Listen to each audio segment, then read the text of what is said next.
Mais qu'est-ce qui s'est passé? Ça allait vite d'un coup là.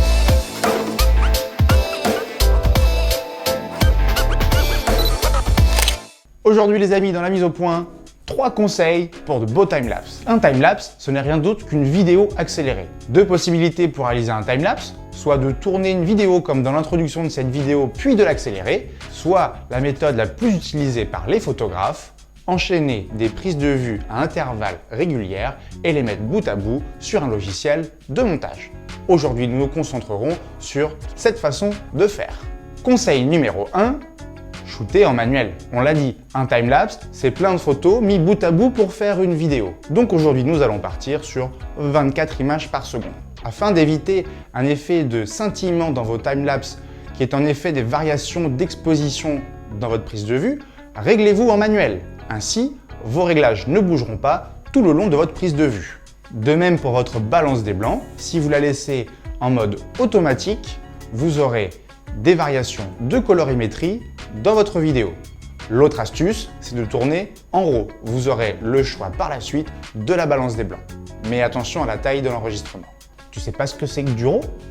Dis-le nous dans les commentaires et on se fera une petite vidéo pour t'expliquer. Un trépied et un grand angle seront vos meilleurs amis pour ce type de réalisation. Si vous souhaitez plus d'informations, je vous renvoie dans la description de cette vidéo. Nous avons déjà réalisé une vidéo sur les trépieds ainsi que sur les grands angles. Alors on va cliquer et on se met au niveau. Conseil numéro 2. Choisir un bon sujet. Que ce soit en photo ou en vidéo, on se concentre toujours sur son sujet. Mais là, il prend une place assez particulière. Le but d'un timelapse est de montrer le mouvement sur une échelle de temps différente. Donc un sujet sans mouvement ne donnera aucun effet dans une vidéo timelapse. Alors qu'est-ce qui marche pour un timelapse? La foule, les nuages, coucher de soleil, tout ce qui a du mouvement. Alors on oublie tout de suite Mamie dans son rocking chair.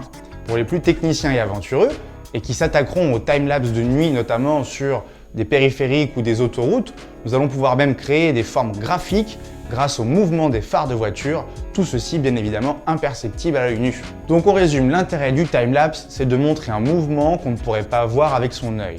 L'œil est un appareil photo fantastique, mais il n'a pas encore la possibilité de compresser le temps. Peut-être dans une prochaine mise à jour. 3.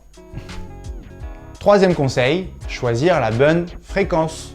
Bon, maintenant que nous sommes bien réglés, trépied, appareil photo, réglage au poil, il va falloir régler ce qu'on appelle la fréquence d'image. On l'a dit, un timelapse, ce sont des images réalisées à une intervalle régulière. Et c'est sans doute ça le secret, la régularité. Mais alors, combien de temps je mets entre chaque photo? 1 seconde? 10 secondes? 30 secondes? 10 minutes? Pas de bonne réponse à cette question. Tout simplement, il va falloir adapter la fréquence d'image à votre sujet. 1 seconde entre chaque photo, ce sera par exemple la fréquence adaptée pour un coucher de soleil ou un lever de soleil. Des nuages très rapides. À partir de 5 secondes entre chaque photo, nous serons plutôt sur des déplacements de nuages lents ou carrément le soleil qui se déplace pendant la journée. À 30 secondes entre chaque photo, les ombres se déplacent et la magie opère. Après plus de temps, c'est carrément votre petit frère qu'on voit pousser. Mais là, l'expérience va être un petit peu compliquée à mener. Ou alors, faut bien le scotcher.